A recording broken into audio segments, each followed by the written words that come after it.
Con la ayuda del Señor quisiera poder hablar de un fuerte contraste de Satanás, que es Dios mismo.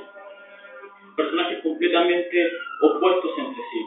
El salmista David dice acerca de Dios que tuya es, oh Jehová, la magnificencia y el poder, la gloria, la victoria y el honor. Porque todas las cosas que están en los cielos y en la tierra son tuyas.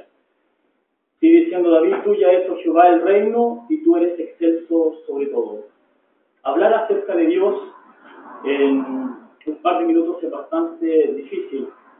Dios es infinitamente grande, excelso. Dios es el soberano. Podríamos tomar años y años y nunca poder acabar de hablar acerca de Dios. Dios no tiene origen. Dios existe por sí mismo. De Él emanan todas las cosas. Dios es eterno. Francisco Laprueba dice sobre la eternidad que la eternidad es un presente continuo e indivisible.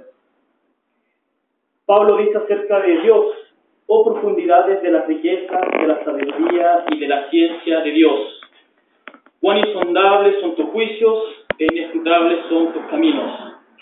Nuestro hermano Cristóbal ya hacía referencia sobre algunas características sobre Dios, sus atributos omnipresente, todopoderoso, omnisciente.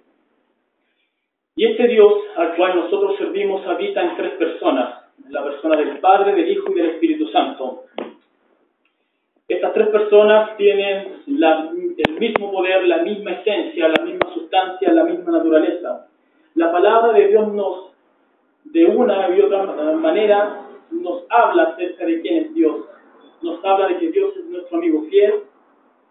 Dios es luz, no hay tinieblas en Él. Es nuestro abogado, es el buen pastor, Él es la puerta, yo soy el camino, yo soy la verdad, yo soy la vida. Y podríamos seguir enumerando varias cualidades acerca de Dios.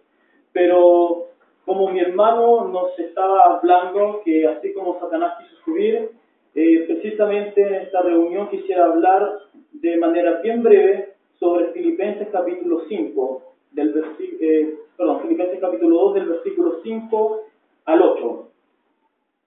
Nuestro hermano ya daba lectura a estos versículos. Si observamos unos versículos más adelante, Pablo le está exhortando a los hermanos de Filipenses que nada hagáis por contienda o por vanagloria. Versículo 3. Antes bien, con humildad, estimando cada uno a los demás como superiores al mismo, no mirando cada uno por lo suyo propio, sino cada cual también por lo de los otros. Pablo estimulando a sus hermanos a servir a los demás, a ser siempre humildes. Y terminadas estas palabras da el mejor ejemplo de humildad, que fue nuestro Señor Jesucristo. Y insta a los hermanos a tener este mismo sentir. Haya pues en vosotros este sentir que hubo en Cristo Jesús. ¿Cuál fue este sentir? Que Él estando en su trono de gloria en los cielos, en comunión eterna con el Padre, Él descendió. Él descendió hasta las profundidades más bajas. El doctor J. Vernon McGee, muy probable que ustedes lo conozcan, dice el siguiente ejemplo. Había un hombre que se encontraba paseando en las islas de Hawái y se encontraba en un sector muy pedregoso, muy alto. Y mientras paseaba, llegó a un punto en donde se encontró que debajo de ese monte había una cancha de golf y él deseó, me gustaría poder descender a aquel lugar y poder jugar. A este hombre lo acompañaba su amigo y le dijo, ciertamente la distancia que hay desde este punto hasta ese lugar es bastante corta, pero sin lugar a dudas, el paso que tú tienes que dar es sumamente grande. Nuestro Señor Jesucristo, de igual manera, dio un paso muy importante para nosotros y lo hizo de forma voluntaria. El Señor Jesucristo, de manera voluntaria, se entregó en servidumbre al Padre para serle obediente en todo. Para ser obediente, entonces, dice el pastor Samuel Pérez Millo, no pudo haberse sometido a obediencia antes de la encarnación. La razón es porque la doctrina trinitaria establece de que en la Trinidad las tres personas tienen el mismo poder, la misma naturaleza la misma esencia.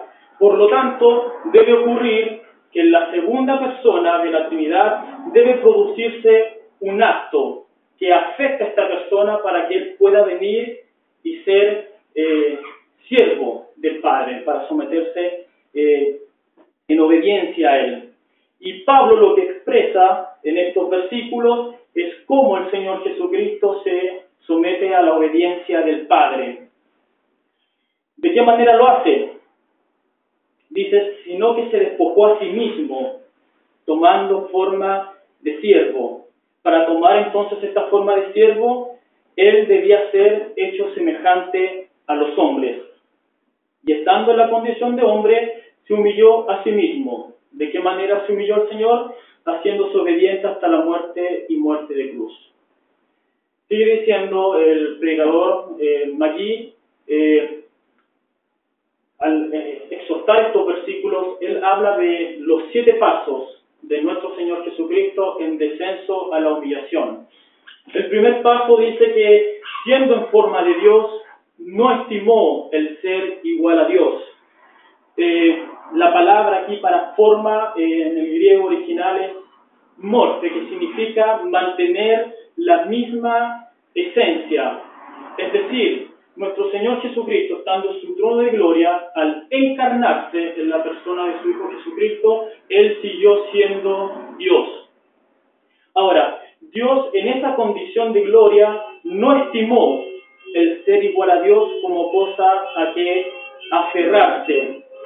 Encontraba una antigua traducción sobre esta frase y el pastor John MacArthur dice que no estimó el ser igual a Dios como cosa que aferrarse. Esa frase hace alusión a aferrarse de algo a través de una usurpación, a través de un robo. El Señor Jesucristo no quiso hacerlo de esta manera. Otra traducción dice que no tuvo por usurpación ser igual a Dios.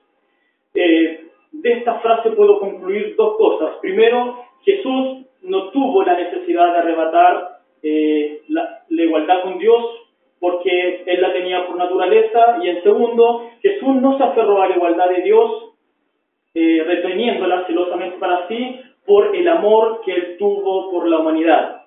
Nuestro Señor Jesucristo tuvo un amor tan grande por nosotros que no podemos comprender que Él se despojó de su gloria para venir en servicio, en obediencia al Padre y también para salvar a la humanidad. Esta actitud entonces es totalmente opuesta a lo que exponía nuestro hermano. Satanás queriendo ser igual o semejante a Dios, el Señor se despoja de esto para venir en semejanza de los hombres. Dice Matthew Henry, quien deja la forma de Dios para tomar la forma de esclavo le dice a su padre, Padre mío, yo no aspiro a escalar tu trono y ser el dominador del universo. Yo solo quiero ser un esclavo tuyo. Aquí me tienes para hacer tu voluntad. El Señor Jesucristo en varias ocasiones expresó que mi comida es hacer la voluntad del que me envió y acabe su obra. Segundo, nuestro Señor Jesucristo se despojó a sí mismo. Literalmente, la palabra que aparece aquí es anonadamiento o vaciarse de sí mismo. Algunos herejes hablaban sobre que nuestro Señor Jesucristo, cuando se encarnó, se despojó de su divinidad. Él dejó de ser Dios. Otros aseguran que el Señor se despojó de sus atributos omni. Pero el Señor Jesucristo, ese niño que nosotros podemos ver en los brazos de María, ese niño que podía asistir a las sinagogas, a ese hombre que era un carpintero y que predicó a los hombres, era 100% Dios. Francisco La Cueva dice que debemos recordar que Jesús no fue un hombre que se convirtió, no fue un Dios, que se convirtió en hombre, sino fue un Dios que se convirtió en hombre, pero que nunca dejó de ser Dios. Por lo tanto, la pregunta es, ¿de qué se despojó Dios? Voy a nombrar solamente 4 de ellas. Primero, de la gloria celestial. ¿Por qué? Porque Él estaba eternamente en comunión con el Padre, cara a cara con Él. Él ya no gozaba de esta bendición. Lo segundo, de autoridad independiente, porque nuestro Señor Jesucristo en todo se sometió a su Padre. Tercero, de las riquezas eternas, porque Él cuando vino a esta tierra, Él vivió en humildad, expresando en algún momento que Él no tenía dónde recostar su sien. Por último, Él se despojó de una relación favorable con Dios, porque Dios mismo puso sobre Él el castigo que nosotros debíamos pagar como pecadores. De esta manera, siguiendo estos versículos, dice que Él tuvo que tomar forma de siervo. Nuevamente la palabra forma habla de que nuestro Señor Jesucristo esencialmente fue un siervo, un esclavo dispuesto a servir primeramente a su Padre y servirnos a nosotros también. Vemos al Señor Jesucristo lavando los pies de sus discípulos y varios ejemplos más. Y no solamente tomó forma de siervo, sino que también fue hecho semejante a nosotros. Hebreos capítulo 2, del versículo 16 y 17 nos enseña: porque ciertamente no socorrió a los ángeles, sino que socorrió a la descendencia de Abraham, por lo cual debía ser en todo semejante a sus hermanos. ¿Para qué? Para venir a ser misericordioso y fiel sumo sacerdote.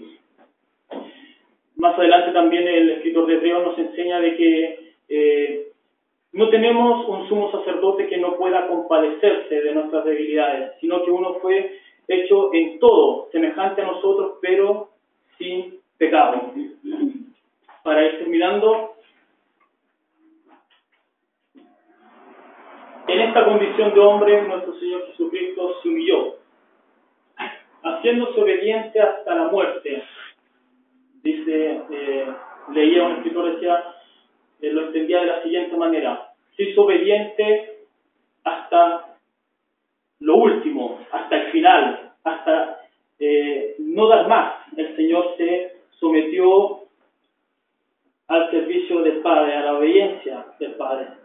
El Evangelio de Juan, capítulo 17, versículo 4, dice: yo te he glorificado en la tierra, he acabado la obra que me diste que hiciese. Nuestro Señor entonces, en estado de servidumbre, despojándose a sí mismo, se hizo obediente hasta la muerte y hasta la muerte de cruz.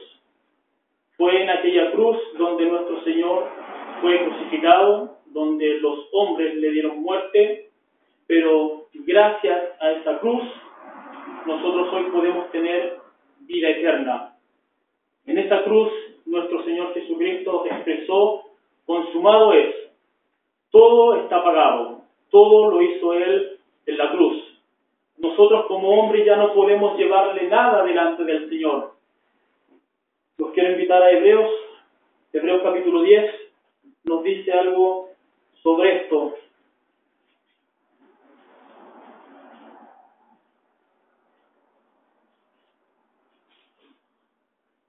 Hebreos 10, capítulos 5 y 6 dice: por lo cual, entrando en el mundo, dice, sacrificio y ofrenda no quisiste, mas me preparaste el cuerpo. Holocausto y expiaciones por el pecado no te agradaron. Voy a seguir leyendo el 7. Entonces dije: he aquí que vengo, Dios, para hacer tu voluntad, como en el rollo del libro está escrito de mí. Nuestro Señor entonces, hermanos, lo ha hecho todo en la cruz. Por gracia, dice la palabra del Señor, sois salvos por medio de la fe, y esto no es de vosotros, pues es un don de Dios. Qué tremendo entonces es la obra de Cristo en la cruz.